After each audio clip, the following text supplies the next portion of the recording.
Item number SCP-009. Object Class Euclid.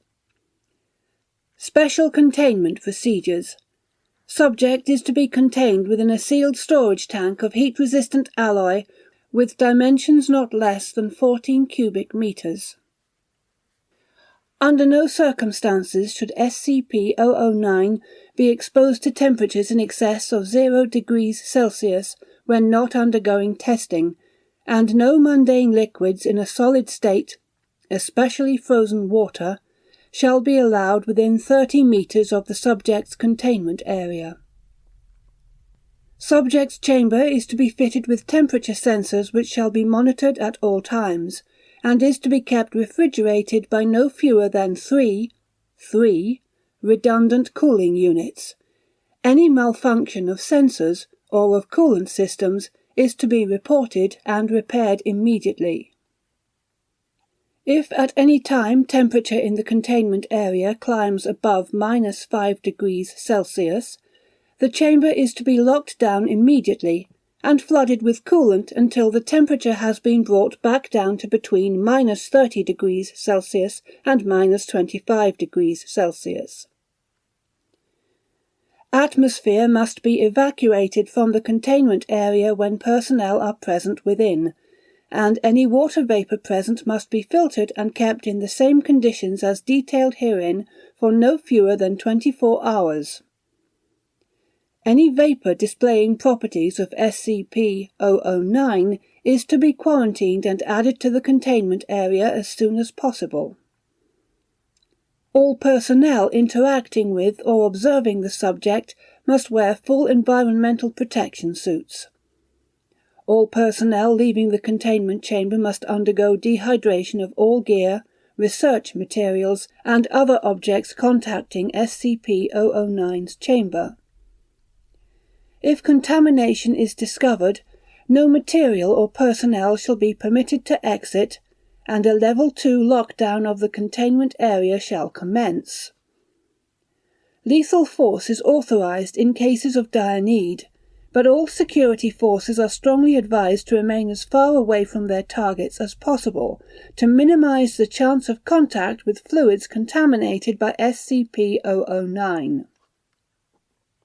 Description: SCP-009 is approximately 3,700 liters of a substance which exhibits a number of unique properties.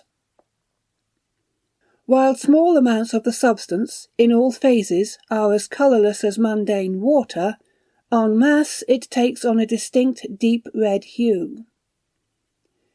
Its most notable property, however, is the fact that SCP-009's reaction to temperature extremes is exactly opposite that of standard H2O. The subject assumes a liquid phase at temperatures between -100 degrees Celsius and 0 degrees Celsius, and converts into a solid state above those temperatures. At temperatures below -100 degrees Celsius, SCP-009 vaporizes into a gaseous phase similar to steam, though it still retains its red coloration when put under high pressure. Examinations of the atomic structure of SCP-009 have proved inconclusive. Tests indicate that the subject is composed of the same combination of hydrogen and oxygen as normal water, leaving researchers to speculate that the source of the subject's abnormalities may be in the atoms themselves. Dr. has suggested that the subject may have originated in or been altered by another reality in which the laws of physics are inverted. This theory may have some merit in light of SCP-009's marked ability to assimilate natural water into its mass. If placed in physical contact with any aqueous solution, be it ice, salt water, or water vapor in air, SCP-009 will spread and contaminate any H2O in said solution, causing it to exhibit the subject's properties.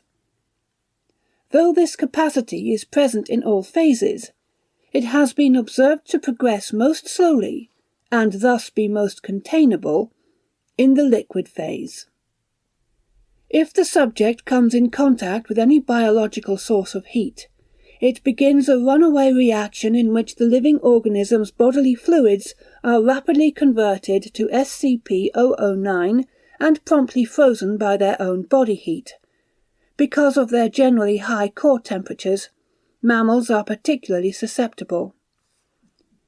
Because SCP-009 produces heat while freezing, at the same rate mundane ice consumes heat while melting, the process is self-perpetuating until all available moisture is converted or until it is halted by external interference.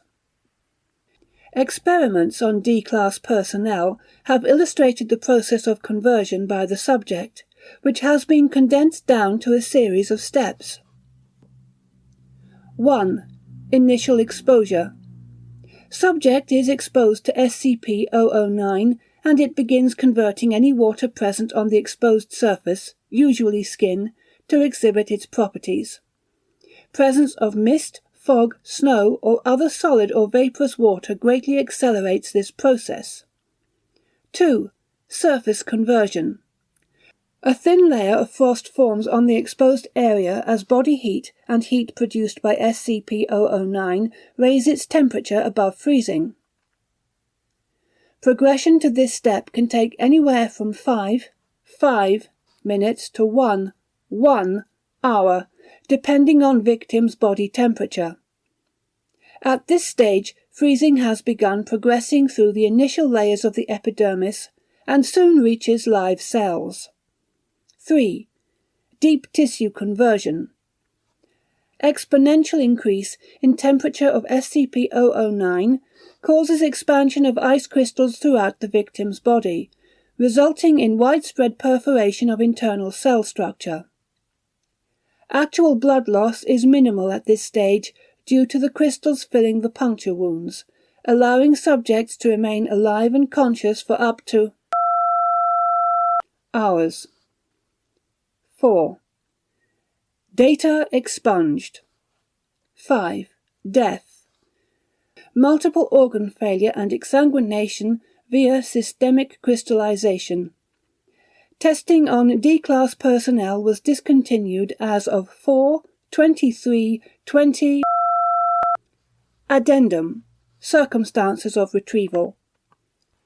Subject was found in Alaska on 11/05/19. The Foundation became involved after reports were obtained from the native tribe who came across the mangled bodies of a team of seal hunters which had apparently been shipwrecked kilometers from the village. All victims were found encased in red ice. Cause of death recorded as internal bleeding. On victims whose features were sufficiently intact, expressions of panic and intense pain were observed. It is surmised that the low ambient temperatures in the area retarded the freezing process. This prolonged the time to total conversion by hours and allowed the victims to remain conscious until data expunged. Addendum 12/16/20. Supercooling of SCP-009 for the purposes of experimentation is disallowed until further notice.